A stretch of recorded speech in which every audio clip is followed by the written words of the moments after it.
Hi, in this video, I will be talking about two sample t-tests for dependent samples. Here I have the sample size 1 to be equal to sample size 2. And also I'll be talking about how to construct the confidence interval for the difference between the population means, MIL-D. We will be looking at the following example. A company recently did a training for its workers on improving their typing speed.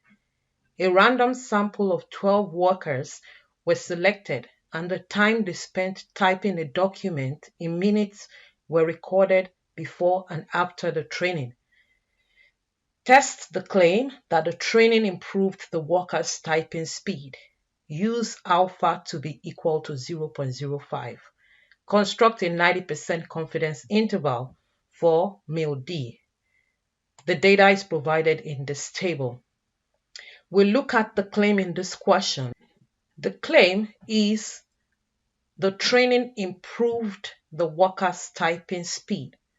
So that means that the number of minutes that it took them to type before will be more than the number of minutes it took them to type after if the speed has increased. My MIL-D is greater than 0. So this will be my alternative hypothesis and this will be my claim. Then my null hypothesis will be MIL-D is less than or equal to 0. Next, I'll take this data into Excel to analyze it. Once this data is in Excel, I would go to Data Analysis. On this list, I'll look for t-test paired to sample for means. I'll click on OK. In the first variable box, I would put the data before. In the second variable box, I will put the data after.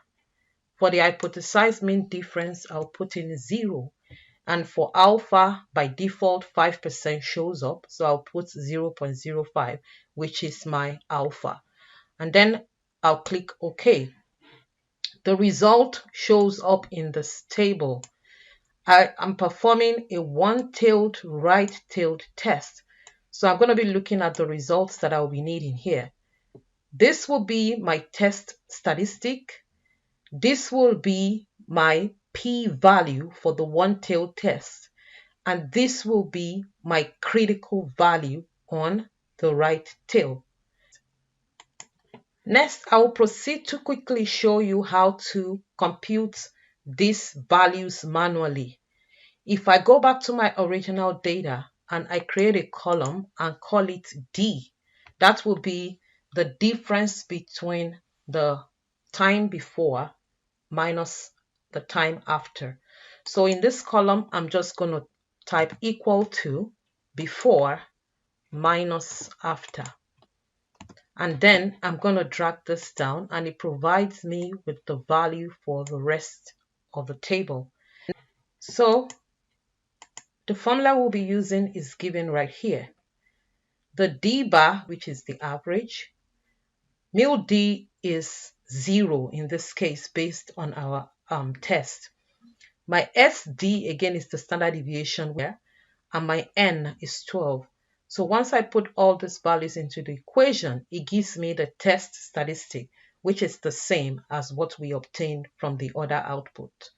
Then to be able to get the critical value, I'll type this value into Excel, any cell in Excel.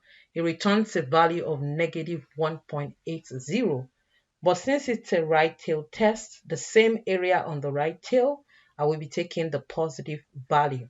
So this will be the critical value on the right tail.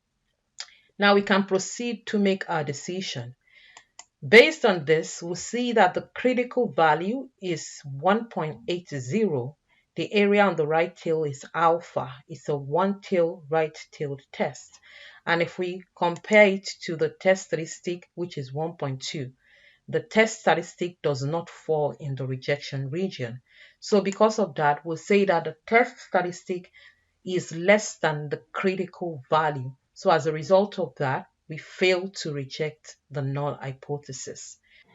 We can also compute the p-value manually by putting this formula into any cell in Excel.